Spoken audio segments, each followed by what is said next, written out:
Hello guys.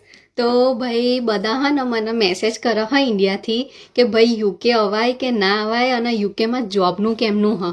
તો ભાઈ યુકેમાં હ ને જોબ મળી જાય હ, પણ યુકે તો જ અવાય જો તમારે અહીંયા ઘડી જે જોબ મળે એ જોબ કરવાની ધગસ હોય તો.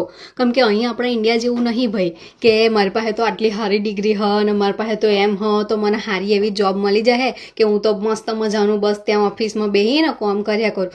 એવું બધું અહીંયા ઘડી નહીં થાય, બરાબર હા. અહીંયા પછી તમને જે જોબ મળે એ જોબ આપણે આખો બંધ કરીને કરી લેવાની. કેમ કે અહીં આપણે આવીએ છીએ શું કરવા? અહીં આપણે એટલા આવીએ હ કે આપણો પાઉન્ડ કમાઈ શકીએ અને આપણું ફ્યુચર બનાવી શકીએ.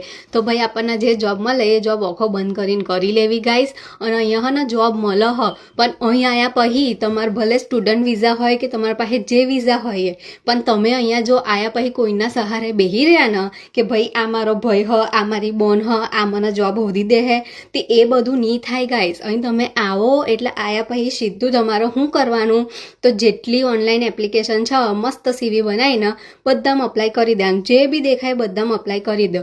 પછી તમારે બીજું શું કરવાનું કે જેટલું બને એટલું બહાર ફરો અને બહાર ફરીને તમને જે દુકાન દેખાય, રેસ્ટોરન્ટ છે, કેફે છે, કોઈ બી જગ્યાએ બધી જગ્યાએ તમારો કોન્ટેક નંબર, સીવી બધું આપીને આવો. કેમ કે ગમે ત્યારે ત્યાં વેકેન્સી પડે ને એટલે તમને એ ફોન કરવાના, બરાબર. એટલે જેટલું બને એટલું ફરવાનું રાખો, અહીંયા એના કોન્ટેક્ટ્સ બનાવો અને જેટલી ઓનલાઈન એપ્લિકેશન છે ને બધામાં અપ્લાય કરી દો એટલે તમને જોબ મળી જવાની. હું એ પોતે 15 દાડામાં જોબ હોધી હ, એટલે અહીંયા જોબ મળે હ એવું કશું નહીં. થોડી મહેનત કરવી પડશે અને અઘરું પડશે, બાકી બધું તો મસ્ત મજાનું થઈ જવાનું હ. એટલે ટેન્શન લીધા વગર તમે તમારા જાન્યુઆરી ઇન્ટેકમાં આવો અને મસ્ત મજાની મજા કરો.